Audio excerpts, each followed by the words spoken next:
সকলোকে মোৰ ইউটিউব চেনেলটোলৈ স্বাগতম জনাইছোঁ। আজি 2 ফেব্ৰুৱাৰীৰ বিশেষ নিউজৰ বিষয়ে মই আপোনালোকক ক'বলৈ ওলাইছোঁ। প্ৰথম নিউজটো হৈছে গুৱাহাটী মহানগৰীত অপৰাধৰ বিৰুদ্ধে পাণবজাৰ আৰক্ষীৰ অভিযান। দেওবাৰে নিশা ফাঁচী বজাৰৰ 4 নং ৰেলৱে গেটত সন্দেহজনক অৱস্থাত 2জন লোকক প্ৰত্যক্ষ কৰিছিল আৰক্ষীয়ে। অভিযানত 2টাকৈ মোবাইল ফোন উদ্ধাৰ। তাৰ পাছতে পোহৰলৈ আন 6জনৰ নাম।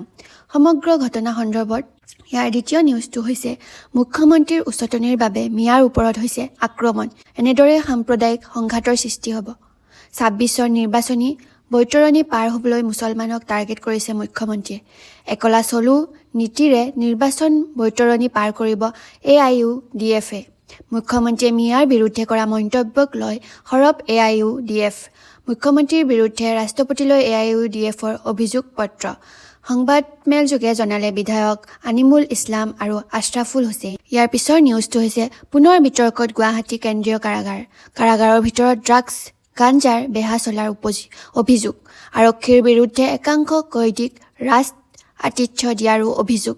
এই অভিযোগ এগৰাকী যুৱতীৰ। কয়দীৰ পৰিয়ালৰ সৈতে হোৱা কথা বতৰাত পোহৰলৈ আহে এই তথ্য।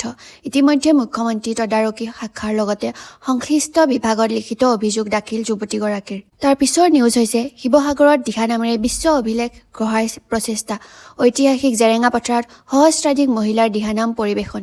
15,555 গৰাকী শিল্পীয়ে পৰিৱেশন কৰে দিহানাম।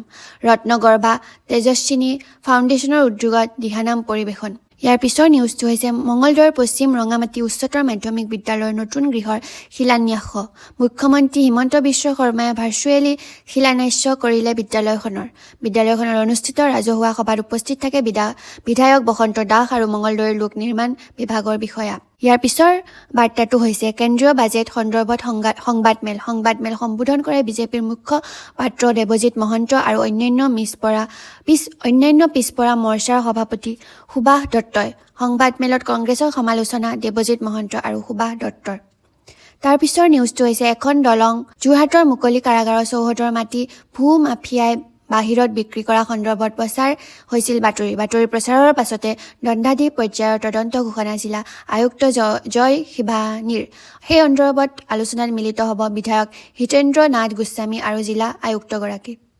আজিৰ বিয়লি বাতৰি ইমানতে সামৰণি মাৰিছোঁ। আৰু অনাগত দিনবোৰত নিউজ পাই থাকিবলৈ বা সংবাদ পাই থাকিবলৈ মোৰ চেনেলটো ছাবস্ক্ৰাইব কৰি দিব। এইখিনিকে কৈ মই মোৰ নিউজ সমাপ্ত কৰিছোঁ। ধন্যবাদ।